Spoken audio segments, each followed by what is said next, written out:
আবার আরেক মাছের পেটের মধ্যে ইউনূস আলাইহিস সালাতু ওয়াস সালাম আল্লাহকে ডাকেন।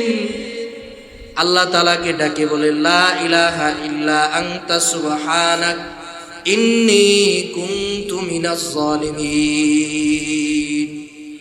লা ইলাহা ইল্লা আনতা, আল্লাহ আপনি ছাড়া আর কোনো ইলাহ নাই, সুবহানাক আপনি হলেন মহান, ইন্নী কুনতু মিনাজ জালিমিন, আয় আল্লাহ আমি নিজের উপরে জুলুম করেছি, আমি নিজের উপরে অন্যায় করেছি, নিজের উপরে আমি অবিচার করেছি। আয় আল্লাহ আপনি তো মহান, আপনার কোনো তুলনা নাই। আপনি বিপদ বালা মুসিবত যখন আসে, বান্দা যখন অধৈর্য হয়ে যখন গুমরাহির মধ্যে পতিত হয়ে যায়, চরম অভাবের মধ্যে বান্দা পড়েছে, আল্লাহ তাআলার পক্ষ থেকে এই বান্দার জন্য এটা হলো পরীক্ষা। এই পরীক্ষার মধ্যে বান্দা পড়ার পরে নিজের অভাবকে সহ্য করতে না পেরে সে অন্যায় পথে ইনকাম করার জন্য হাত বাড়িয়েছে। সারা জীবন একটা ছোট্ট সরকারি চাকরি করেছে, খুব কষ্টে তার জীবনযাপন চলেছে। যখন অভাবের তাড়নায় খুব বেশি পড়ে গিয়েছে, চিন্তা করলো 20 বছর যাবৎ সরকারি চাকরি করি, 20 বছর যাবৎ এই প্রতিষ্ঠানকে আমি আমার শ্রম দিচ্ছি, কোনো লাভ হয় না। 30 বছর যাবৎ এইখানে আমি চাকরি করতেছি, শ্রম দিচ্ছি, আমার আয় একেবারে সামান্য, এখন আর কোনো উপায় দেখছি না, মেয়েটাকে বিয়ে দেওয়া লাগবে, এখন অর্থ যোগান দেওয়া আমার পক্ষে সম্ভব না। রাগে হোক কিংবা গোসায় হোক কিংবা বিষণ্ণতায় পড়ে হোক, হতাশাগ্রস্ত অবস্থায় যদি সেখান থেকে নিজের নীতি এবং আদর্শকে বিসর্জন দিয়ে যদি অবৈধ উপায়ে আয় করার জন্য হাত বাড়ায়, যে আল্লাহর উপরে সামান্য ধৈর্য ধরতে পারে না, আল্লাহ তাআলার হুকুম অমান্য করে গুমরাহির পথে পা বাড়ায়, ওই বান্দা যে গুমরাহ হয়ে যায়, ওই বান্দার উপরে আল্লাহ নারাজ হয়ে ওই বান্দাকে আল্লাহ তাআলা বিপদে ফেলে দেন। এর মানে হলো বিপদ আপদ যদি আসে মুমিনের উপরে পরীক্ষা আকারে আসে, মুমিন যদি সেই পরীক্ষার মধ্যে ধৈর্য ধারণ করতে পারে, মুমিনকে আল্লাহ তাআলা এই বিপদ থেকে উঠায় নেন।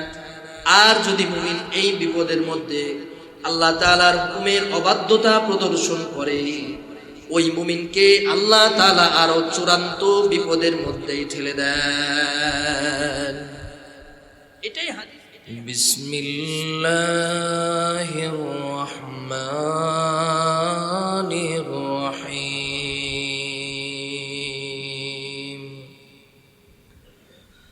মা আসাবা মিন মুসিবাতিন ফিল আরদি ওয়ালা ফি আনফুসিকুম ইল্লা ফি কিতাবিন মিন ক্বাবলি আন নাবরাআহা। وقال رسول الله صلى الله عليه وسلم أشد الناس بلاء الأنبياء ثم الأمثل فالأمثل أو كما قال النبي صلى الله عليه وسلم. সকলে আমরা মুহাব্বতের সাথে দুরূদ ইব্রাহিম পড়ি। আল্লাহুম্মা সাল্লি আলা মুহাম্মাদ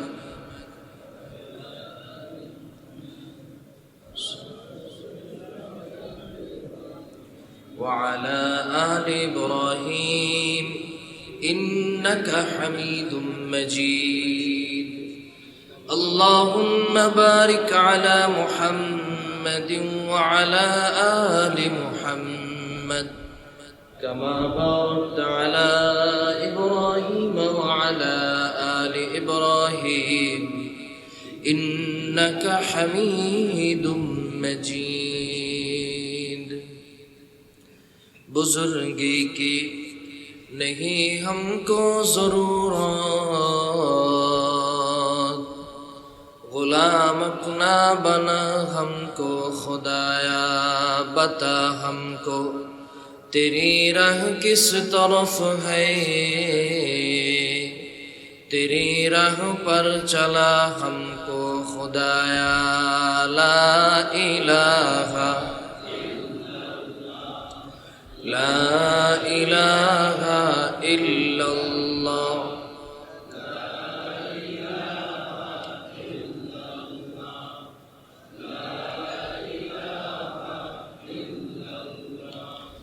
লা ইলাহা ইল্লাল্লাহ ইল্লাল্লাহ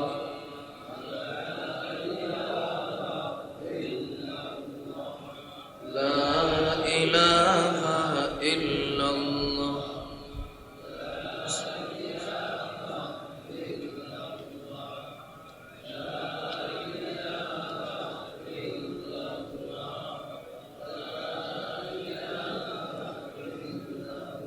লা ইলাহা ইল্লাল্লাহ মুহাম্মাদুর রাসূলুল্লাহ সাল্লাল্লাহু আলাইহি ওয়াসাল্লাম। আলহামদুলিল্লাহ, আল্লাহ সুবহানাহু ওয়া তাআলার দরবারে অসংখ্য অগণিত শুকর এবং সুজুদ জ্ঞাপন করছি যে মহান মুনিব আমাদেরকে আজকে সপ্তাহের শ্রেষ্ঠতম দিন পবিত্র জুমার দিনে আল্লাহর পবিত্র ঘর মসজিদে এসে বসার মতো এবং কিছু দিনই কথাবার্তা শোনার মতো এবং সালাতুল জুমা আদায় করার মতো তৌফিক প্রদান করেছেন। সকালে আল্লাহ রাব্বুল আলামিনের দরবারে শুকরিয়া আদায় করে বলি আলহামদুলিল্লাহ। আল্লাহ রাব্বুল আলামিন কোরআনে কারীমের একটা আয়াতের মধ্যে আল্লাহ তাআলার ঐতিহাসিক বাণী আল্লাহ তাআলা জানিয়েছেন। আল্লাহ বলেন, কোন বান্দা যদি আমার নিয়ামত পাওয়ার পরে আমার নিয়ামতের শুকরিয়া জ্ঞাপন করে লাযিদান্নাকুম, ওই বান্দার নিয়ামতকে আমি আল্লাহ বাড়ায়া দিই। সুবহানাল্লাহ। আর কোন বান্দা যদি আমার নিয়ামত ভোগ করার পরে, নিয়ামত গ্রহণ করার পরে, নিয়ামত ভোগ করলো, নিয়ামত পাইলো, এরপরে যদি অস্বীকৃতি জানায়, শুকরিয়া আদায় না করে, শুকর গুজার বান্দা যদি সে না হয়, তাহলে আল বিদায়া ওয়ান নিহায়া কিতাবের মধ্যে এসেছে, আল্লাহ তাআলা আয়াতের মধ্যে এটা উল্লেখ করেন নাই, তবে মুফাসসিরিন ইকরাম বলেছেন যে আল্লাহ তাআলা প্রথমে বান্দা থেকে নিয়ামতটা ছিনিয়ে নেন এবং আল্লাহ তাআলা আয়াতের মধ্যে ধমকি দিয়ে বলেন, ইন্না আযাবি লাশাদীদ, নিশ্চয়ই নিশ্চয়ই অবশ্যই অবশ্যই ডেফিনেটলি একেবারে 100% বাস্তব, সেটা হচ্ছে আমার আযাব হলো অত্যন্ত কঠিন, অত্যন্ত ভয়ঙ্কর। এজন্য আল্লাহ তাআলা নিয়ামত আমরা যারা ভোগ করতেছি, শুধুমাত্র টাকা পয়সা অর্থ সম্পদ এটা আল্লাহর নিয়ামত, এছাড়া কোনো কিছুই আল্লাহর নিয়ামত না, এই চিন্তাধারা ভুল। বরং আল্লাহ তাআলা একেবারে জীবন থেকে, শুরু থেকে, একবার মায়ের গর্ভ থেকে নিয়ে মৃত্যু পর্যন্ত এই গোটা দুনিয়ার জীবনের প্রতিটা মুহূর্তই আমরা আল্লাহর নিয়ামতের মধ্যে কাটাচ্ছি। এজন্য আল্লাহ তাআলার নিয়ামতের প্রশংসা করা এটা একজন ঈমানদারের কর্তব্য। সম্মানিত হাজরিন, বান্দাকে আল্লাহ তাআলা যেমনি ভাবে নিয়ামত দেন, বান্দাকে মাঝে মধ্যে পরীক্ষা করার জন্য বিপদ আপদও দেন। গত সপ্তাহে বলেছিলাম যে আমাদের পার্শ্ববর্তী বিভাগ চট্টগ্রাম বিভাগের মধ্যে বন্যা খুব মহাপ্লাবন আকার ধারণ করেছে। অনেক মা বোনেরা, ছোট্ট ছোট্ট মাসুম বাচ্চারা অনেকে এই বন্যার মধ্যে প্রাণ হারিয়েছে, শহীদ হয়েছে। বালা মুসিবত বিপদ আপদেও যদি কেউ মারা যায়, এটাও শাহাদাতের একটা নজরানা, একটা উদাহরণ, একটা এক্সাম্পল। যদিও বাস্তবিক পক্ষে এটা শহীদ নয়, তবে শহীদের ক্যাটাগরির মধ্যে এটাকে রাখা হয়েছে। কেউ যদি আগুনে দগ্ধ হয়ে মারা যায়, পানিতে ডুবে মারা যায়, খুব মর্মান্তিক অ্যাক্সিডেন্ট করে মারা যায়, তার যদি কোনো ঋণ না থাকে, সে হুকমি ভাবে শহীদ, তাকে আল্লাহ তাআলা শাহাদাতের মর্যাদা দান করেন। সুবহানাল্লাহ। কেননা এই মৃত্যুগুলা খুবই মর্মান্তিক এবং যন্ত্রণাদায়ক। তো আল্লাহ তাআলা আমাকে আপনাকে উক্ত পরীক্ষা থেকে আল্লাহ তাআলা পরিত্রাণ দিয়েছেন, আমাকে আপনাকে সেটা ফেস করতে হয়নি, এটাও একটা শুকরিয়া করার কারণ। পাশাপাশি যাদের উপরে পরীক্ষা হয়েছে, তারা যদি এটা চিন্তা করে যেগুলো আল্লাহর পক্ষ থেকে গজব এসেছে, এটা একটা ভুল ধারণা। আল্লাহ বান্দাকে মাঝে মধ্যে, ঈমানদারদেরকে আল্লাহ তাআলা কখনো গজব দেন না। গজব শুধুমাত্র ঈমানহীন যারা, বেঈমান যারা, এদের জন্য এই শব্দটা খাস, বিশেষ। ঈমানদারদের জন্য যদি কোনো বিপদ আপদ আসে, এটা আল্লাহর পক্ষ থেকে হয় পরীক্ষা। পরীক্ষার মধ্যে আল্লাহ তাআলা সবাইকে ফেলবেন, যাকে আল্লাহ যত বেশি ভালোবাসেন তাকে আল্লাহ তত বড় পরীক্ষা দান করেন। একটা হাদিস আপনাদের সামনে আমি পড়েছি, হাদিসের তর্জমাটা প্রথমেই করে নিই। আরো কিছু হাদিস আছে যেগুলোর তর্জমা আপনাদেরকে সামনে শোনাচ্ছি। আল্লাহর নবী সাল্লাল্লাহু আলাইহি ওয়াসাল্লাম হাদিসে পাকের মধ্যে বলেন, হযরত মুসআব ইবনে উমাইর রাদিয়াল্লাহু তাআলা আনহু থেকে বর্ণিত হাদিসটা, উনি নবীজিকে জিজ্ঞেস করলেন, বলে ইয়া রাসূলুল্লাহ, আল্লাহ তাআলা পৃথিবীর মধ্যে কাদেরকে সবচাইতে বালা মুসিবত দান করেন? এই বালা মুসিবত দ্বারা উদ্দেশ্য হলো কাদেরকে আল্লাহ তাআলা পরীক্ষা করতে চান, কাদেরকে পরীক্ষা স্বরূপ বালা মুসিবত দান করেন। নবীজি সাল্লাল্লাহু আলাইহি ওয়াসাল্লাম হাদিসের এই প্রশ্নের জবাবে হাদিসের মধ্যে উল্লেখ করেন, নবীজি সাল্লাল্লাহু আলাইহি ওয়াসাল্লাম বলেন, আশাদ্দুন নাসি বালা আল আম্বিয়া সুম্মাল আমসালু ফাল আমসাল। নবীজি বলেন, আশাদ্দুন নাসি বালা আল আম্বিয়া, মানুষের মধ্য থেকে যারা মানুষ, সব মানুষকে আল্লাহ নবী এখানে খাস করেছেন, আমভাবে সব মানুষকে আল্লাহ তাআলা নবী এখানে উল্লেখ করেছেন। এর মধ্যে সর্বপ্রথম নবীজি বলেন, আশাদ্দুন নাসি বালা আল আম্বিয়া, সবচেয়ে বেশি বালা মুসিবত আল্লাহ তাআলা পরীক্ষা করেন নবী এবং রাসূলদের। সুম্মাল আমসাল ফাল আমসাল, নবীর পরে যাদের স্থান, নবীর পরে আমলের দিক থেকে, তাকওয়ার দিক থেকে, মর্যাদার দিক থেকে এরপরে যারা আছে তাদেরকে আল্লাহ তাআলা অনুরূপ পরীক্ষা করেন। যেমন তাবেঈনগণ ছিলেন, আইম্মায়ে মুজতাহিদিনগণ ছিলেন, সালফে সালেহিনগণ ছিলেন, এদেরকে আল্লাহর নবী সাল্লাল্লাহু আলাইহি সাল্লাম উদ্দেশ্য করে বলেন, এদেরকে আল্লাহ তাআলা এরপরে নবীদের পরে পরীক্ষা করেন। তার মানে বোঝা যায় যে আমরা সাধারণ মানুষ যতটুকু না বিপদ ফেস করেছি, বিপদের মধ্যে পড়েছি, নবীরা যাদেরকে আল্লাহ তাআলা সবচাইতে বেশি ভালোবেসেছেন, যাদের কোনো গুনাহ নাই, এরা আমাদের চাইতে আরো অনেক কঠিনতর পরীক্ষার সম্মুখীন হয়েছিলেন। এটা ইতিহাস যদি আপনারা পড়েন, অনেকে জানেন, অনেকে পড়লে জানবেন যে এমন এমন ঘটনা নবীদের সাথে আল্লাহ তাআলা ঘটিয়েছিলেন, এমন পরীক্ষা তাদের নিয়েছিলেন যে পরীক্ষা দুনিয়ার সাধারণ কোনো মানুষের পক্ষে দেওয়া সম্ভব না। পরীক্ষা আল্লাহ তাআলার পক্ষ থেকে হয়, এটার সমাধানও আল্লাহ তাআলা রেখেছেন। তবে মুমিনের কাজ হলো পরীক্ষার মধ্যে সবর করা এবং আল্লাহ তাআলার সাহায্য কামনা করা এবং আল্লাহ তাআলাকে নিজের পাপের জন্য আল্লাহ তাআলার কাছে ক্ষমা চাওয়া। তিনটা জিনিস, আল্লাহ সাহায্য কামনা করা, ধৈর্য ধারণ করা, মাফ চাওয়া। তিনটা জিনিস যদি মুমিন করতে পারে তাহলে ওই মুমিনকে আল্লাহ তাআলা এই পরীক্ষা থেকে পরিত্রাণের ব্যবস্থা করে দেন। বলেন সুবহানাল্লাহ।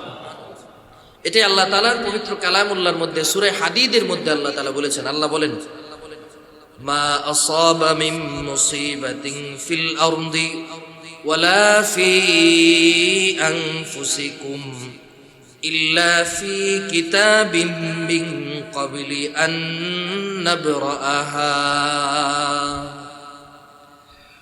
আল্লাহ রাব্বুল আলামিন জানায় দেন, ও পৃথিবীর মানুষ, তোমাদের জন্য আমি আল্লাহ তাআলা একটা ঘোষণা দিয়ে দিলাম, তোমাদের জন্য আমি আল্লাহর পক্ষ থেকে একটা মেসেজ রয়েছে।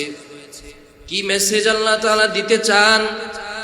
আল্লাহ বলেন, মা আসাবা মিন মুসিবাতিন ফিল আরদি ওয়ালা ফি আনফুসিকুম, এই জমিনের মধ্যে যত বালা মুসিবত আসে, জমিনের মধ্যে যারা বাসিন্দা আছো, যারা জমিনের মধ্যে বসবাস করো, তথা তোমরা আমার বান্দা, তোমরা যারা দুনিয়ার জমিনে বসবাস করো, তোমাদের উপরে যেই বালা মুসিবত আসে, ওয়ালা ফি আনফুসিকুম, তোমাদের মধ্যে যেই বালা মুসিবত গুলো আমি আল্লাহ দেই, ইল্লা ফি কিতাবিম মিন ক্বাবলি আন নাবরাহা, তোমাদের উপরে যেই পরীক্ষা আমি আল্লাহ দান করব, তোমাদের সৃষ্টির পূর্বে যখন তোমাদের তকদির আমি আল্লাহ লিখি, যখন তোমাদের ভাগ্য আমি আল্লাহ রচনা করি, যখন তোমাদের পরিণাম কি হবে সেই সংক্রান্ত বিষয়গুলো আমি আল্লাহ লিখি, তোমাদের উপরে যেই পরীক্ষা আসবে এটাও আমি আল্লাহ নির্ধারণ করে দেই।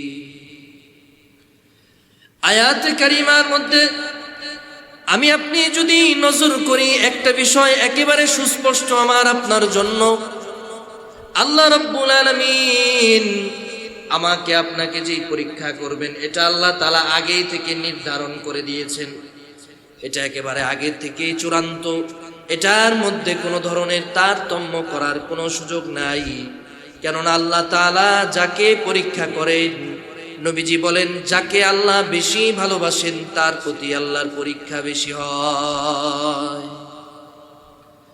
এটা আমার কথা না, নবীজি সাল্লাল্লাহু আলাইহি ওয়াসাল্লাম বলেছেন, মান ইউরিদিল্লাহু বিহি খায়রান ইউসিব মিনহু আও কামা ক্বালান নবী সাল্লাল্লাহু আলাইহি ওয়াসাল্লাম। আল্লাহর নবী, বিশ্ব নবী, সরকারে দু আলম রাসূলুল্লাহ সাল্লাল্লাহু আলাইহি ওয়াসাল্লাম বলেন, আল্লাহ তাআলা যাকে বেশি ভালোবাসেন, আল্লাহ তাআলা যাকে বেশি মহব্বত করেন, আল্লাহ তাআলার কাছে যেই বান্দাটা সবচাইতে দামি, যেই বান্দার মর্যাদা আল্লাহর কাছে বেশি, ওই বান্দাকে আল্লাহ তাআলা বেশি বিপদ আপদ দেন। আল্লাহ তাআলা তার ঈমানটা যাচাই করেন, ঈমানটা বাছাই করেন, ঈমানের পরীক্ষা নিয়ে ওই বান্দার মর্যাদা আল্লাহ তাআলা বৃদ্ধি করে দেন। এজন্য নবী রাসূল আম্বিয়া আলাইহিমুস সালাতু ওয়াস সালামের উপরে আল্লাহ তাআলার পরীক্ষা অনেক বেশি ছিল। আল্লাহ তাআলা তাদেরকে অনেক পরীক্ষা করেছিলেন। আল্লাহ তাআলা তাদের ঈমানটাকে ঝালাই করেছিলেন। তাদেরকে পরীক্ষা নিয়ে নিয়ে, ঈমানের পরীক্ষা নিয়ে নিয়ে আল্লাহ তাআলা তাদের ঈমানটাকে মজবুত বানিয়ে আল্লাহর পেয়ারা বান্দাতে তাদেরকে পরিণত করে দিয়েছিলেন। এজন্য আমার আপনার উপরে যদি কোনো পরীক্ষা আসে, বিপদ আপদ আসে, এটার উদ্দেশ্য এটা নয় যে আল্লাহ তাআলা আমাকে আপনাকে আমার কর্মফলের শাস্তি দিচ্ছে, এটা না। আল্লাহ বান্দার উপরে কখনো জুলুম করেন না। আল্লাহ বলেন, ওয়ামাল্লাহু বিযাল্লামিল লিল আবিদ। যেই মাখলুককে আল্লাহ বানানোর জন্য ফেরেশতাদের একটা পরামর্শ ছিল যে আল্লাহ তাআলা ফেরেশতাদেরকে বলেছিলেন যে আমি পৃথিবীতে মানুষ বানাতে চাই। আমার এখানে সর্বপ্রথম যে জুমা আমি আলোচনা করেছিলাম, সে আলোচনা আপনাদের মনে আছে কিনা জানা নাই। তখন এই কথাটা বলেছিলাম, যে এই আয়াতের ব্যাখ্যা করেছিলাম। ফেরেশতারা আল্লাহ তাআলাকে বলেছিল, আল্লাহ এমন এক জাতি আপনি বানাতে চান, পৃথিবীর জমিনে কি এরা তো মারামারি করবে, কাটাকাটি করবে, খুন খারাপি করবে, দাঙ্গা হাঙ্গামা করবে, এদের কি দরকার? আপনার যদি ইবাদত বন্দেগীর প্রয়োজন হয়, আমরা ফেরেশতারাই তো আপনার ইবাদতের জন্য যথেষ্ট। তা মানুষ বানানোর কি প্রয়োজন? মানুষ বানানোর তো কোনো দরকার নাই। আল্লাহ বলে, ক্বালা ইন্নী আ'লামু মা লা তা'লামুন। ও আমার ফেরেশতারা, আমি যা জানি তোমরা তা জানো না। তো ফেরেশতারা মানা করেছিল আল্লাহ তাআলার, মানা করা বলতে আল্লাহ তাআলার পরামর্শ চেয়েছিলেন, তারা তাদের পরামর্শ দিয়েছে। তাদের ইলম সম্পর্কেও আল্লাহ তাআলা জানেন, তারা আল্লাহ তাআলার ইলমেই কথা বলেন। তবে তাদের যতটুকু মেধা আল্লাহ দিয়েছেন, ওই মেধা অনুযায়ী তারা বুঝতে পেরেছে যে মানুষ পৃথিবীর জমিনে গিয়ে আল্লাহ তাআলার বিধান অমান্য করে। বাস্তবিকভাবেও তো তাই। কয়জন মানুষ শতকরা আল্লাহ তাআলার হুকুম অনুযায়ী নিজেদের জীবন পালন করে, বাস্তবায়ন করে? শতকরা 90% মানুষ আল্লাহ তাআলাকে মানে না। হাতে গোনা 5% মানুষও নামাজ পড়ে না। হাতে গোনা 1% মানুষও ঠিক করে রোজা রাখে না। দান সৎকার কথা তো বাদই দিলাম, ওটা 0% যদি দেওয়া যায়, 0.5%, 0.1% দিলে ঠিক আছে। যাই হোক, আল্লাহ তাআলা যেই বান্দাদেরকে পৃথিবীর জমিনে পাঠানোর জন্য ফেরেশতাদের সাথে এক প্রকার তর্ক করাই বলা যায় করে আল্লাহ তাআলা পৃথিবীতে দুনিয়ার মানুষদেরকে পাঠিয়েছেন, এত মহব্বত করে আল্লাহ সৃষ্টি করেছেন আল্লাহর গোলামি করার জন্য। আমি আপনি কিভাবে ভাবি যে আল্লাহ তাআলা আমাকে আপনাকে বিপদের মধ্যে ফেলে আমাদের উপরে জুলুম করবেন? এটা কোশ্চিনকালেও সম্ভব নয়। আল্লাহ তাআলার বান্দার প্রতি যে মহব্বত, এটা পৃথিবীর কোনো কিছুর সাথেই তুলনা হয় না। আল্লাহর পরে পৃথিবীতে সবচেয়ে ভালো একজন মানুষকে কে বাসে বলেন তো? বলেন, কে বাসে? নিজের মা। কে বাসে? মা। মা কেমন ভালোবাসে?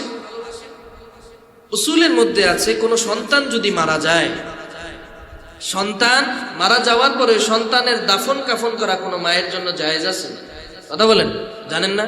জায়েজ আছে? কেন জায়েজ নাই? একজন পিতা তার সন্তানকে মসজিদে কোলে করে মসজিদের লাশের খাটিয়া ধরে মসজিদ পর্যন্ত নিয়ে আসতে পারে, তার জানাজায় শরীক হয়ে জানাজার নামাজের দোয়া করতে পারে, করে ওই লাশের খাটিয়াটা বহন করে সন্তানকে কবরস্থান পর্যন্ত নিয়ে যেতে পারে, সেখান থেকে মাটি দিয়ে দাফন করে কবর থেকে উঠে আসা পর্যন্ত শক্তি একজন বাবার আছে। কিন্তু কোনো মায়ের জন্য সন্তানকে গোসল দিয়ে লাশ দাফন করে জানাজা পড়ে দাফন করার কোনো নিয়ম নাই। কেননা বাবা তো কবর থেকে উঠে আসতে পেরেছে, কিন্তু কোনো মায়ের পক্ষে সম্ভব নয় যে তার সন্তানকে দাফন করে সেই কবরস্থান থেকে কবর থেকে লাফ দিয়ে উপরে উঠতে পারবে, এমন শক্তি কোনো মায়ের নাই। এজন্য কোনো মা কোনো সন্তানকে মারা যাওয়ার পরে দাফন করার মতো কোনো বিধান ইসলামের মধ্যে নাই। কেননা মায়ের অন্তরে সন্তানের জন্য কত মায়া। এখন আপনার কাছে আমার প্রশ্ন হচ্ছে, যে মা সন্তানের জন্য এত মায়া, যে মার অন্তরের মধ্যে সন্তানের জন্য এত দরদ, ওই মা কি ওই সন্তানের হাত বানাইছে? কথা বলেন, বানাইছে? পা বানিয়েছে? চেহারা, অবয়ব, সুরত, এই মুখমণ্ডল, অবয়ব, কোনো কিছু মা নিজের হাতে বানিয়েছে? শুধুমাত্র একটা ভাড়াটিয়ার মতো কয়দিন পেটের মধ্যে ধরেছে, জন্ম দিয়েছে। এতেই যদি মার অন্তরের মধ্যে এত মায়া থাকে, তাহলে যে আল্লাহ আমার হাত বানিয়েছেন, আমার পা বানিয়েছেন, এই সুন্দর মুখমণ্ডলটা সৃষ্টি করেছেন, নাক বানিয়েছেন, খাবার খাওয়ার জন্য এত সুন্দর ইকোসিস্টেম দিয়েছেন, ওই আল্লাহর বান্দার জন্য কত মায়া। আল্লাহ তাআলা বান্দাকে যে মুসিবতে ফেলে বান্দার উপরে জুলুম করবেন, এটা কোশ্চিনকালেও ভাবা সম্ভব নয়, সমীচীন নয়, উচিত নয়। বান্দাকে আল্লাহ তাআলা পরীক্ষা করেন। এজন্য নবীজি সাল্লাল্লাহু আলাইহি ওয়াসাল্লাম হাদিসে পাকের মধ্যে বলেন, সাইয়্যিদনা আনাস রাদিয়াল্লাহু তাআলা আনহু থেকে বর্ণিত একটা হাদিস, নবীজি সাল্লাল্লাহু আলাইহি ওয়াসাল্লাম থেকে হাদিসটা হযরতে আনাস রাদিয়াল্লাহু তাআলা আনহু বর্ণনা করেন। হযরতে আনাস ইবনে মালিক রাদিয়াল্লাহু তাআলা আনহু বলেন, ইন্না আযিমাল জাযাই মা ইযামিল বালা ওয়া ইন্নাল্লাহা ইযা আহাব্বা কওমান ইবতালাহুম ফামান রাদিয়া ফালাহুর রিদা ওয়া মান সাখিতা ফালাহুস সাখতু। হযরতে আনাস রাদিয়াল্লাহু তাআলা আনহু বর্ণনা করেন, নবীজি সাল্লাল্লাহু আলাইহি ওয়াসাল্লাম বলেছেন, কোন বান্দার জন্য আল্লাহ তাআলা যদি বিপদ আপদ বালা মুসিবতের ব্যবস্থা করেন, কোন যন্ত্রণার ব্যবস্থা করেন, কোন যন্ত্রণা যদি কোনো বান্দার উপরে আসে, কোন বালা মুসিবত যদি কোনো বান্দার উপরে আসে, ওই বালা মুসিবতের বিপরীত ওই বান্দার জন্য ফলাফল স্বরূপ আল্লাহ তাআলা ওই বিপদ আপদের চাইতেও ওই বান্দাকে এর চাইতেও আরো হাজার হাজার গুণ বহু নিয়ামত দান করেন। وإن الله تعالى إذا أحب قوما ابتلاهم, যখন আল্লাহ তাআলা কোন কওমকে, কোন সম্প্রদায়কে, কোন গোষ্ঠীকে, কোন ব্যক্তিকে, কোন সমাজকে আল্লাহ তাআলা ভালোবাসেন, কোন বান্দাদেরকে আল্লাহ তাআলা যদি ভালোবাসেন, ইবতালাহুম, তাদেরকে আল্লাহ পরীক্ষা নেন, বিপদ আপদের মধ্যে ফেলেন। ফামান রাদিয়া ফালাহুর রিদা, এই বিপদ আপদের মধ্যে যে ধৈর্য ধারণ করবে আর ধৈর্য ধারণ করে যে আল্লাহর উপরে সন্তুষ্ট থাকবে, ফালাহুর রিদা, যে আল্লাহর উপরে সন্তুষ্ট হয়ে যায়, ওই বান্দার উপরেও আমার আল্লাহ সন্তুষ্ট হয়ে যান। সুবহানাল্লাহ বলুন। ওয়ামান সাখিতা ফালাহুস সাখাতু, আর যে বান্দা বিপদ আপদের মধ্যে অধৈর্য হয়ে যায়, বিপদ আপদ বালা মুসিবত যখন আসে, বান্দা যখন অধৈর্য হয়ে যখন গুমরাহির মধ্যে পতিত হয়ে যায়, চরম অভাবের মধ্যে বান্দা পড়েছে, আল্লাহ তাআলার পক্ষ থেকে এই বান্দার জন্য এটা হলো পরীক্ষা। এই পরীক্ষার মধ্যে বান্দা পড়ার পরে নিজের অভাবকে সহ্য করতে না পেরে সে অন্যায় পথে ইনকাম করার জন্য হাত বাড়িয়েছে। সারা জীবন একটা ছোট্ট সরকারি চাকরি করেছে, খুব কষ্টে তার জীবনযাপন চলেছে। যখন অভাবের তাড়নায় খুব বেশি পড়ে গিয়েছে, চিন্তা করলো 20 বছর যাবত সরকারি চাকরি করি, 20 বছর যাবত এই প্রতিষ্ঠানকে আমি আমার শ্রম দিচ্ছি, কোনো লাভ হয় না। 30 বছর যাবত এইখানে আমি চাকরি করতেছি, শ্রম দিচ্ছি, আমার আয় একেবারে সামান্য, এখন আর কোনো উপায় দেখছি না, মেয়েটাকে বিয়ে দেওয়া লাগবে, এখন অর্থ যোগান দেওয়া আমার পক্ষে সম্ভব না। রাগে হোক কিংবা গোসায় হোক কিংবা বিষণ্ণতায় পড়ে হোক, হতাশাগ্রস্ত অবস্থায় যদি সেখান থেকে নিজের নীতি এবং আদর্শকে বিসর্জন দিয়ে যদি অবৈধ উপায়ে আয় করার জন্য হাত বাড়ায়, যে আল্লাহর উপরে সামান্য ধৈর্য ধরতে পারে না, আল্লাহ তাআলার হুকুম অমান্য করে গুমরাহির পথে পা বাড়ায়, ওই বান্দা যে গুমরাহ হয়ে যায়, ওই বান্দার উপরে আল্লাহ নারাজ হয়ে ওই বান্দাকে আল্লাহ তাআলা বিপদে ফেলে দেন। এর মানে হলো বিপদ আপদ যদি আসে মুমিনের উপরে পরীক্ষা আকারে আসে, মুমিন যদি সেই পরীক্ষার মধ্যে ধৈর্য ধারণ করতে পারে, মুমিনকে আল্লাহ তাআলা এই বিপদ থেকে উঠায় নেন। আর যদি মুমিন এই বিপদের মধ্যে আল্লাহ তাআলার হুকুমের অবাধ্যতা প্রদর্শন করে, ওই মুমিনকে আল্লাহ তাআলা আরো চূড়ান্ত বিপদের মধ্যেই ঠেলে দেন। এটাই হাদিসের মধ্যে নবীজি বলেন, ফামার রাদিয়া, যে আল্লাহ তাআলার উপরে এই অবস্থাতেও সন্তুষ্ট প্রকাশ করে। বিপদ আসছে, অনেক বিপদ, আপনি আমি আর কত বিপদেই পড়েছি। সাইয়েদনা আইয়ুব আলাইহিস সালাতু ওয়াস সালামের জীবনের দিকে তাকান, বাদশাহী জীবন যাপন করতেন হযরত আইয়ুব। এত প্রাচুর্যপূর্ণ জীবন হযরত আইয়ুবের ছিল। হঠাৎ করে কি এক রোগ হলো, হযরত আইয়ুবের গোটা শরীর থেকে পচন শুরু হয়ে গিয়েছে, গোটা শরীরটা পচন ধরেছে, টাকা পয়সা অর্থ সম্পদ সব একদিনের মধ্যে চলে গিয়েছে। এমনকি যে এলাকার মানুষের জন্য, যে সম্প্রদায়ের জন্য আইয়ুব এত বেশি দান সৎকা করলেন, তাদেরকে এত সাহায্য সহযোগিতা করলেন, হযরত আইয়ুবকে তারা এলাকা ছাড়া করে দিলেন। কেউ নাই, সন্তান সন্ততি সব মারা গিয়েছে, একটা লোক ওনার পাশে নাই। হযরত আইয়ুব এইভাবে এমন অসুস্থতা নিয়ে নিঃস্ব অবস্থায়, মিসকিন অবস্থায়, 1-2 মাস নয়, 1-2 সপ্তাহ নয়, 1-2 বছর নয়, তাফসীরের মধ্যে এসেছে 18 বছর হযরত আইয়ুব এইভাবে জীবন যাপন করেছে। তাহলে তার তুলনায় আমার আপনার বিপদ আর কি বিপদ। পয়গম্বর ইউনূস আলাইহিস সালাতু ওয়াস সালামের দিকে তাকান।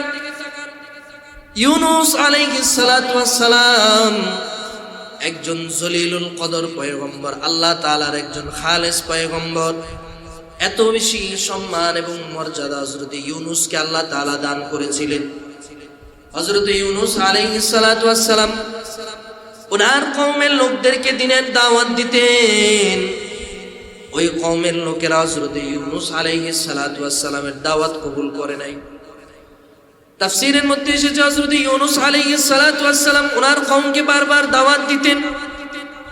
ঘরে ঘরে গিয়ে ইউনূস আলাইহিস সালাতু ওয়াস সালাম তাদেরকে বুঝাইতেন, তাদেরকে দ্বীনের প্রতিটা বিষয় সম্পর্কে অবগত করতেন, আল্লাহর প্রতিটা বিধান সম্পর্কে তাদেরকে জানাতেন। ইউনূস আলাইহিস সালাতু ওয়াস সালাম যখন কওমের লোকদেরকে দাওয়াত দিলেন, ওই কওমের লোকেরা ইউনূস আলাইহিস সালাতু ওয়াস সালামের দাওয়াত কবুল করে নাই, বরং যত বেশি ইউনূস আলাইহিস সালাতু ওয়াস সালাম তাদেরকে দাওয়াত দিতেন, তত বেশি তারা ইউনূস আলাইহিস সালাতু ওয়াস সালামকে অন্যায়ভাবে জুলুম করে, নির্যাতন করে ইউনূস আলাইহিস সালাতু ওয়াস সালামকে তারা কষ্ট দিত।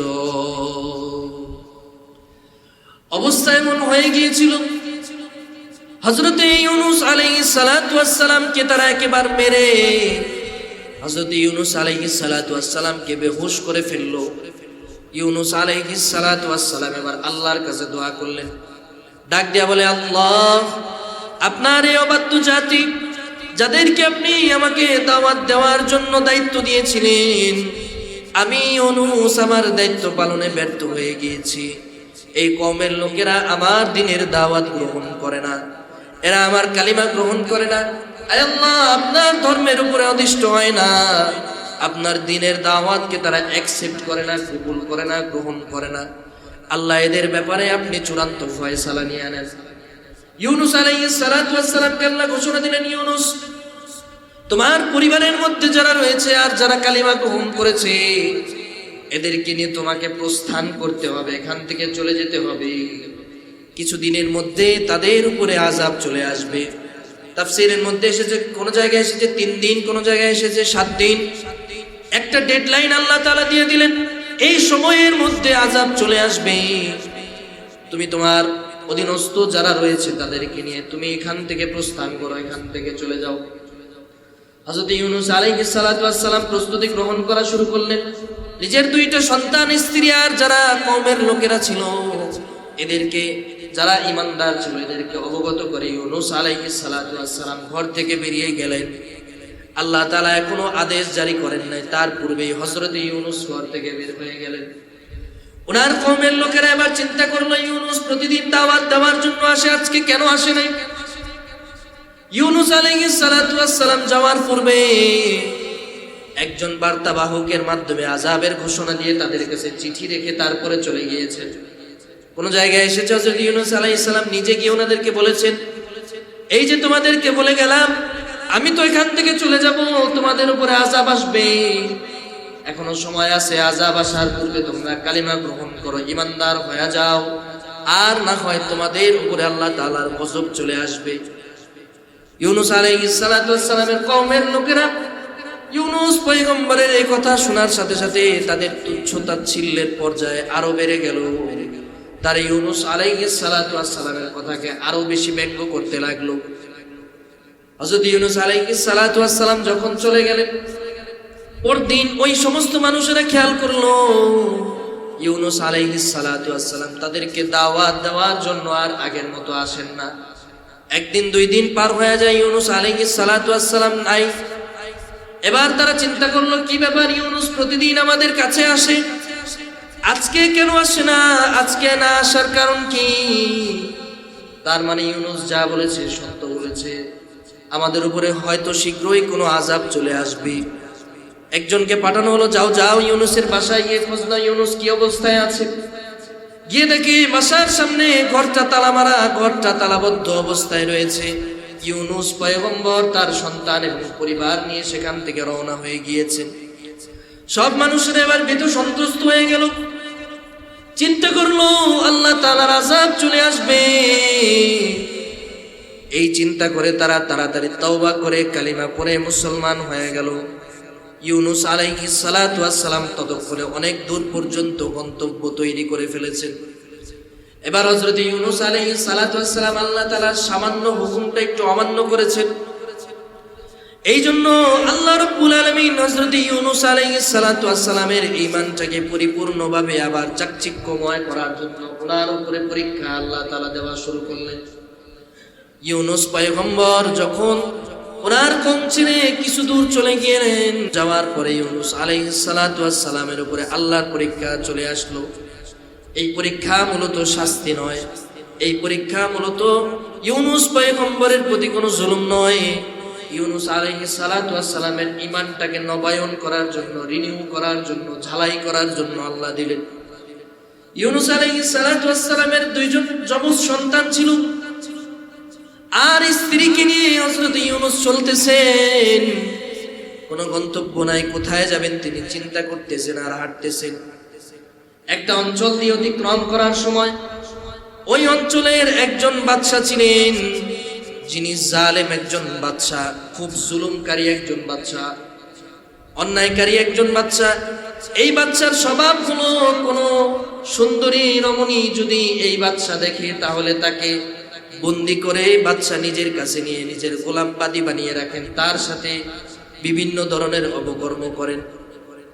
হযরত ইউনূস আলাইহিস সালাতু ওয়াস সালাম যখন ওনার স্ত্রীকে নিয়ে রাস্তা দিয়ে চলতেছেন, ওই বাদশার কিছু লোক ছিল, ওই লোকগুলো হযরত ইউনূস আলাইহিস সালাতু ওয়াস সালামের স্ত্রীকে ধরে ফেলে হযরত ইউনূস আলাইহিস সালাতু ওয়াস সালাম থেকে বিচ্ছিন্ন করে দেয়। হযরত ইউনূস আলাইহিস সালাতু ওয়াস সালামের স্ত্রী যখন, ওই বাদশার লোকেরা যখন হযরত ইউনূসের স্ত্রীকে ধরলো, হযরত ইউনূস আলাইহিস সালাতু ওয়াস সালাম এর স্ত্রীর ঈমানটা কেমন, এমন মজবুতের ঈমানের অধিকারী হযরত ইউনূস আলাইহিস সালাতু ওয়াস সালামের স্ত্রী তখন বললেন যে, নবী আপনি যান, এটা হয়তো আল্লাহর পক্ষ থেকে পরীক্ষা, আপনি যান, আমাকে যিনি এই পরীক্ষার মধ্যে ফেলেছেন ওই আল্লাহই আমাকে আপনাকে হেফাজত করবেন। বলেন সুবহানাল্লাহ। হযরত ইউনূস আলাইহিস সালাতু ওয়াস সালামের স্ত্রী তখন এই কথা বলে স্বামীকে বিদায় দিলেন। বাদশার লোকেরা হযরত ইউনূস আলাইহিস সালামের স্ত্রীকে ধরে ফেলল। মুসলমান ভাইরা আমার, ইউনূস পয়গম্বর তখন ওনার স্ত্রীকে হারিয়ে ফেললেন।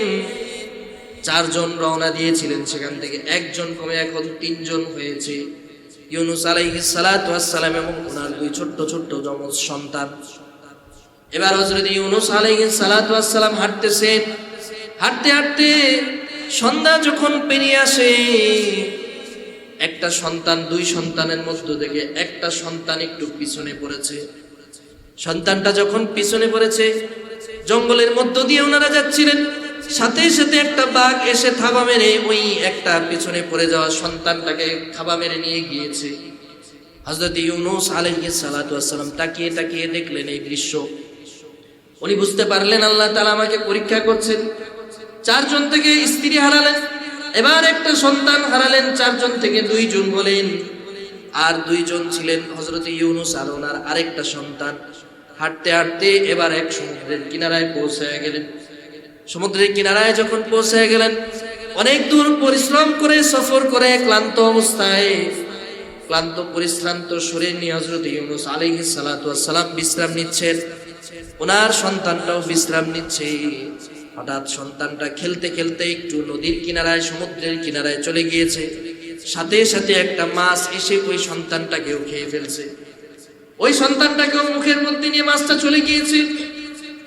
ইউনূস পয়গম্বর বুঝতে পারলেন আমার উপরে আল্লাহ তাআলার পরীক্ষা চলতেছে, আমি এই পরীক্ষায় উত্তীর্ণ হতেই হবে। আল্লাহ তাআলার হুকুম অমান্য করে, আল্লাহ তাআলার বিধান অমান্য করে আমি আযাব চলে আসার আগে এলাকা ছেড়ে চলে এসেছি। হযরত ইউনূস আলাইহিস সালাতু ওয়াস সালাম এবার সামনে হাঁটতে শুরু করলেন। যাইতে যাইতে একটা নদীর কিনারায় পৌঁছে গেলেন। ওইখানে একটা নৌকার মধ্যে কিছু নৌকার মাঝি ছিল আর কিছু সওদাগর বণিকরা ছিল। হযরত ইউনূস আলাইহিস সালাতু ওয়াস সালাম ওই নৌকার মধ্যে, ওই জাহাজের মধ্যে উঠলেন। কিছু দূর যাওয়ার পরে ওই জাহাজটা একেবারে নদীর মাঝখানে গিয়ে ঘোরা শুরু করেছে। নৌকার মধ্যে একজন আলেম ছিলেন, নৌকার মধ্যে একজন জ্ঞানী ব্যক্তি ছিলেন।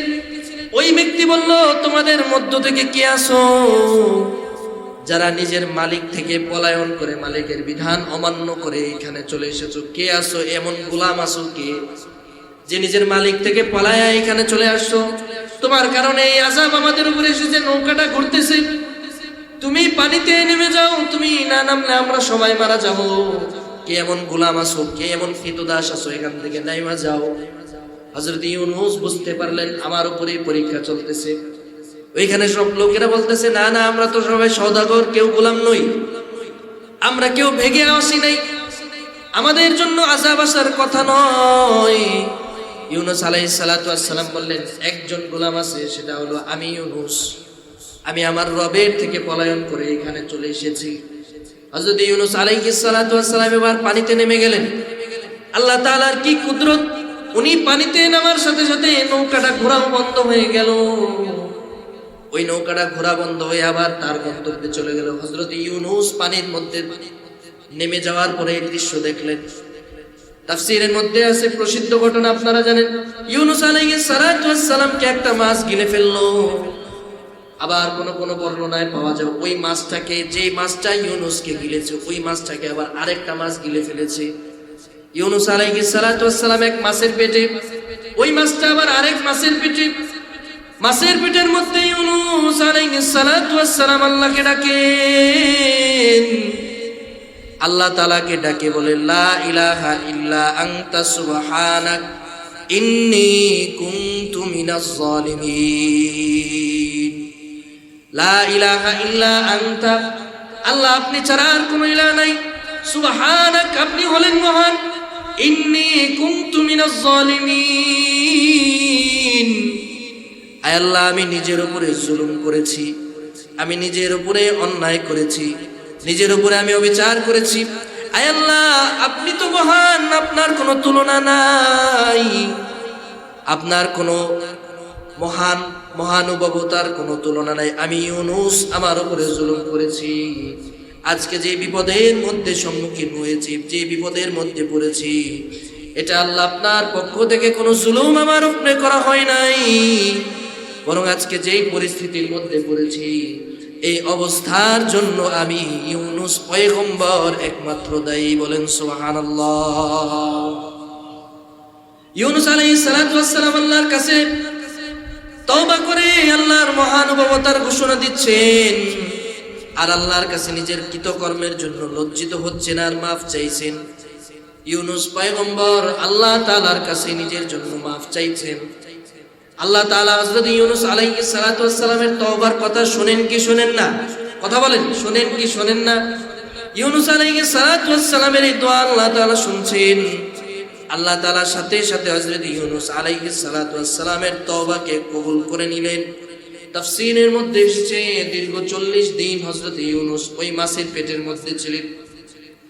ওই মাছের পেটের মধ্যে হযরত ইউনূসকে আল্লাহ তাআলা জিন্দা রেখেছিলেন। আল্লাহ তাআলা হযরত ইউনূস আলাইহিস সালাতু ওয়াস সালামকে মাছের পেটের মধ্যে অন্ধকারের মধ্যে রেখে আল্লাহ তাআলা ইউনূস আলাইহিস সালামের ঈমানটাকে ঝালাই করেছেন। হযরত ইউনূস আলাইহিস সালাতু ওয়াস সালামকে দীর্ঘ 40 দিন পরে ওই মাছ বমি করে একটা সমুদ্রের কিনারায় রেখে গিয়েছে। দীর্ঘ 40 দিন পরে হযরত ইউনূস মাছের পেট থেকে মুক্তি পেলেন। ক্লান্ত পরিশ্রান্ত ইউনূস পয়গম্বর মাছের পেট থেকে বের হলেন। বের হওয়ার পরে হযরত ইউনূস আলাইহিস সালাতু ওয়াস সালাম নদীর কিনারায় সমুদ্রের কিনারায় শুয়ে আছেন। আল্লাহ তাআলা সমুদ্রের যে স্রোত আছে এটাকে দূরে সরায় নিলেন।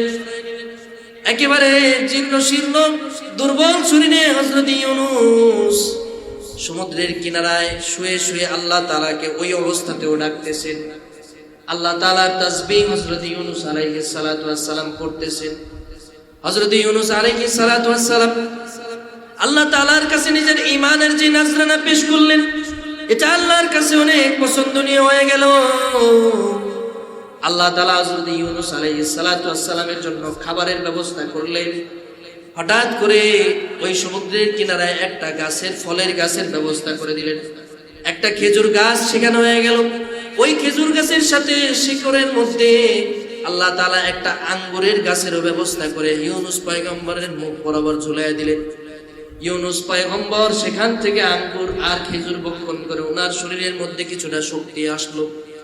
ইউনূস আলাইহিস সালাতু ওয়াস সালাম শোয়া ছিলেন, সেখান থেকে বসলেন। বসা থেকে খাবার দাবার খেয়ে আবার সেখান থেকে শক্তি অর্জন করে দাঁড়ালেন। এরপরে উনি ওনার ভুল বুঝতে পারলেন। হযরত ইউনূস আলাইহিস সালাতু ওয়াস সালাম এবার প্রস্থান করলেন। যে এলাকা থেকে উনি দায়িত্ব ছেড়ে চলে এসেছিলেন ওই এলাকার দিকে হযরত ইউনূস আলাইহিস সালাতু ওয়াস সালাম আবার হাঁটা শুরু করলেন। যাচ্ছিলেন হযরত ইউনূস আলাইহিস সালাতু ওয়াস সালাম, ওনার ঈমান আল্লাহর কাছে পছন্দনীয় হয়ে গেল। হযরত ইউনূস আলাইহিস সালাতু ওয়াস সালাম যখন হাঁটেন, 4 জন থেকে আল্লাহ 3 জন বানিয়েছেন, 3 জন থেকে 2 জন, 2 জন থেকে 1 জন। উনি যখন হাঁটতেছেন পেছন থেকে একজন মাঝি, একজন নৌকার মাঝি হযরত ইউনূস আলাইহিস সালাতু ওয়াস সালামকে ডাক দিলেন। ডাক দিয়া বলে, ও পয়গম্বর ইউনূস, যেখানে আছেন দাঁড়ায় যান। হযরত ইউনূস আলাইহিস সালাতু ওয়াস সালাম চিন্তা করলেন এই লোক আমাকে কিভাবে চিনে। হযরত ইউনূস আলাইহিস সালাতু ওয়াস সালাম ওই মাঝিকে জিজ্ঞেস করলেন, আপনি আমাকে কিভাবে চিনেন? আমি যে ইউনূস। বলে, হ্যাঁ আপনাকে চিনি। আগে কথাবার্তা বাদ আমাকে কালিমা পড়ে মুসলমান বানায়া দেন, আমি আপনার ধর্মের উপরে আদিষ্ট হতে চাই। কেন আপনি আমার ধর্মের উপরে আদিষ্ট হতে চান? উনি বলে, আমি যখন সমুদ্রের মধ্যে নৌকা নিয়ে যখন সফর করছিলাম, আমার দিন যাপন করে নৌকা চালাই, আর আমার কিছু মাছ ধরার মতো জাল আছে, ওই জাল দিয়ে মাছ ধরি। হঠাৎ করে একটা মাছ আমার জালের সামনে এসে একটা সন্তানকে আমার জালের মধ্যে দিয়ে যায়। আর কিভাবে যেন মাছটা মানুষের জবানে, মানুষের ভাষায় কথা বলে আমাকে বলে গিয়েছে, এই সাবধান, এটা নবীর সন্তান, তোর কাছে কিছুদিনের জন্য আমানত রাখা হয়েছে, আবার নির্দিষ্ট মেয়াদ শেষে আল্লাহ তাআলা তোর কাছ থেকে নিয়ে যাবেন, এটাকে খেয়াল করে রাখবি, যত্ন করে রাখবি। ওই সন্তানের মুখ থেকে আপনার বর্ণনা শুনেছি, সেই বর্ণনা শুনে আপনাকে আমি চিনতে পেরেছি। যে মালিকের সাথে সম্পর্ক করলে সন্তান হেফাজতের দায়িত্ব যে মালিক নিয়ে নেয়, ওই মালিকের সাথে আমি মাঝিরও সম্পর্ক করা দরকার। উনি এবার কালিমা পড়ে মুসলমান হয়ে গেল। এবার হযরত ইউনূস আলাইহিস সালাতু ওয়াস সালাম ওনার সন্তানটাকেও দেখতে পেলেন। সন্তানটা অক্ষত অবস্থায় আছে। সন্তানটাকে দৌড়ে গিয়ে জড়ায় ধরলেন। জড়ায় ধইরা সন্তানটাকে সামনে নিয়ে হাঁটতেছেন, কোলে নিয়ে হাঁটতেছেন। কিছু দূর যাওয়ার পরে একজন জংলার কাঠুরি হযরত ইউনূস আলাইহিস সালাতু ওয়াস সালামকে ডাক দিয়ে বলে, ও ইউনূস পয়গম্বর দাঁড়ান। হযরত ইউনূস আবার অবাক হয়ে গেলেন। উনি বললেন, আপনি আমাকে কিভাবে চিনেন? হযরত ইউনূস আলাইহিস সালাতু ওয়াস সালামকে ওই কাঠুরি প্রশ্ন জিজ্ঞেস করার উত্তরে বলল, আপনার সাথে যেই সন্তানটা আছে এই সন্তান দেখে আপনাকে চিনেছি। এই সন্তানের একটা জোড়া সন্তান আমার বাসায় আছে। আমি একদিন জঙ্গলার মধ্যে কাঠুরি কাঠ কাটতেছিলাম, একটা বাঘ এসে এই সন্তানটা আমার সামনে এনে রেখে গিয়েছে। আর বলে গেছে এটা নবীর সন্তান, এটাকে খেয়াল করে রাখবি, এটা আমানত তোর কাছে আছে, যা যা এটাকে কিছুদিন লালন পালন কর, এরপরে আল্লাহ সময় হলে এখান থেকে নিয়ে যাবে। এই সন্তানটা আমার কাছে আছে, এই সন্তানটা আমি অনেক যত্নে লালন পালন করেছি, যান যান আপনার সন্তানটা আপনি নিয়ে যান, আপনার সন্তান অক্ষত অবস্থায় আমার ঘরে আছে। 4 জন থেকে আল্লাহ 3 জন বানাইলেন, 3 জন থেকে 2 জন বানাইলেন, 2 জন থেকে 1 জন করলেন, 1 জন থেকে আল্লাহ তাআলা আবার 3 জন বানায় দিলেন। কাঠুরির বাসায় গেছে, কাঠুরির স্ত্রী 2 জনে কালিমা পড়েছে। তারাও বলে যে মালিক এমন ভাবে বান্দাকে হেফাজত করতে পারে, ওই মালিকের সাথে আমার আপনার সম্পর্ক করার দরকার, ওই মালিকের সাথে আমাদের সম্পর্ক করতে হবে। হযরত ইউনূস এবার 2 সন্তানকে নিয়ে খুবই খুশি, ফুরফুরা মেজাজে সামনের দিকে এগিয়ে যায়। হঠাৎ করে এক রাজ্য পার দেওয়ার সময় কিছু লোক হযরত ইউনূস আলাইহিস সালাতু ওয়াস সালামকে আটকে ধরেছে, বলে ও আল্লাহর নবী, কোথায় যাচ্ছেন আপনি, আপনার গন্তব্য কোথায়? বলে আমি আমার রাজ্যের দিকে ফিরে যাই, আমার কওমের দিকে ফিরে যাই। বলে দাঁড়ান, আমরা সবাই তো অপেক্ষা করতেছি আপনার জন্য। আপনার কি মনে আছে নাকি আপনার একজন স্ত্রীকে আমরা ধরে নিয়ে গিয়েছিলাম? আমাদের রাজ্যের রাজা যিনি ছিলেন, উনি খুব ক্ষমতালিপ্সু রাজা, উনি খুব জালেম রাজা। উনি মানুষের সুন্দরী স্ত্রী দেখলে সেটাকে ছিনা নিয়ে যান, বন্দি করে নিয়ে যান, তার সাথে নিজের চাহিদা মেটান, তার সাথে নিজের খায়েশাতকে মেটান। আপনার স্ত্রীকেও ধরে নিয়ে গিয়েছিলাম, কিন্তু আমাদের রাজা যখন আপনার স্ত্রীর সাথে কোনো অপকর্ম করার চিন্তা করে, আপনার স্ত্রীর দিকে যখন হাত বাড়ায়, সাথে সাথে তার হাত পা অবশ হয়ে যায়। কিন্তু আপনার স্ত্রী যখন আবার দোয়া করে, তাড়াতাড়ি স্বাভাবিক হয়ে যায়। আবার যখন সে দোয়া করে, আবার যখন তার সাথে অপকর্মের জন্য হাত বাড়ায়, তার সাথে সাথে হাত অবশ হয়ে যায়। আবার যখন দোয়া করে ভালো হয়ে যায়। এইভাবে কয়েকবার হওয়ার পরে আমাদের রাজার অন্তরের মধ্যে হেদায়েত চলে এসেছে। আমরা গোটা কওমের রাজ্যের লোকেরা সবাই মিলে সিদ্ধান্ত নিয়েছি, আমরা আপনার হাতে কালিমা পড়ে আপনার ধর্মের উপর আদিষ্ট হয়ে যাব। হযরত ইউনূস আলাইহিস সালাতু ওয়াস সালাম এবার দাওয়াত দিয়ে মানুষদেরকে ঈমান গ্রহণ করাতে পারেন না। উনি এবার বিনা দাওয়াতে এতগুলা মানুষকে কালিমা পড়ালেন। সব মানুষগুলা মিলে হযরত ইউনূস আলাইহিস সালাতু ওয়াস সালামের হাতে কালিমা পড়ে মুসলমান হয়ে গেল। ওই রাজ্যের রাজাও ইউনূস আলাইহিস সালাতু ওয়াস সালামের হাতে কালিমা পড়ে মুসলমান হয়ে গেল। এত শত শত মানুষ নিয়ে হযরত ইউনূস আলাইহিস সালাম নিজের কওমের দিকে যাচ্ছেন।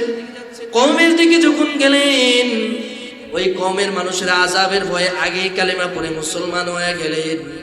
ওই কওমের মানুষগুলা হযরত ইউনূস আলাইহিস সালাম আসার সাথে সাথে হযরত ইউনূস পয়গম্বরকে সাধুবাদ জানিয়ে সুস্বাগতম বলে হযরত ইউনূস আলাইহিস সালাতু ওয়াস সালামের কৃতজ্ঞতা স্বীকার করলো।